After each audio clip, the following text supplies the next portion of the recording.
Rage, contrary to common belief, is not per se an expression of violence or aggressiveness. Cultures are quite different in evaluating emotions that are part of our daily life experience.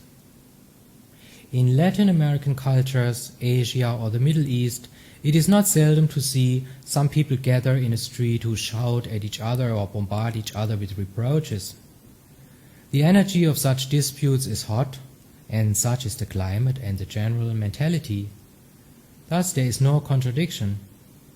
People pass with a smile or stand still a moment, shake their head or throw a funny word in the heated conversation.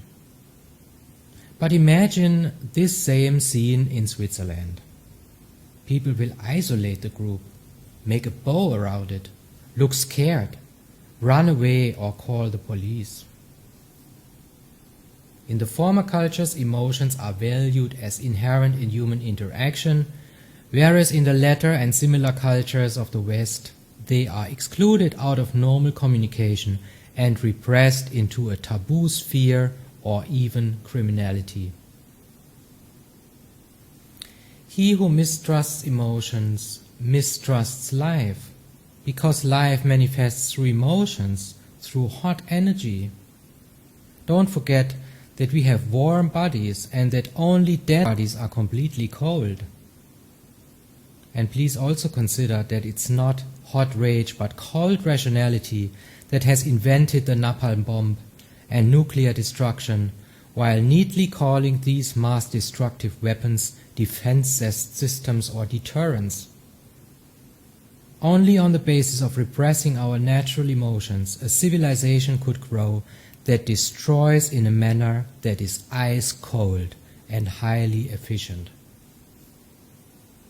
Emotions are also efficient, but in another form. Not in the way of short-sensed left-brain logic that disregards cyclic events in life and is unable to grasp its wholeness or holiness, but according to the principle of free flow, the bioenergetic law of cycles. After rage comes peace or joy. Emotions are the infinite riches of life. They make that we are failing beings, that we are passionate and thus compassionate.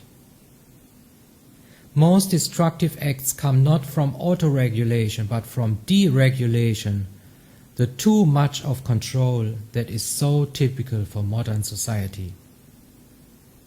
Only an emotionally sensitive individual can feel compassion with another. An individual who has put on ice his or her emotions will not surprisingly react ice cold, facing the open hand of another. Only if we recognize that we as human beings always potentially and often really fail, we can develop a humanism that encompasses the wholeness of life and of our emotions.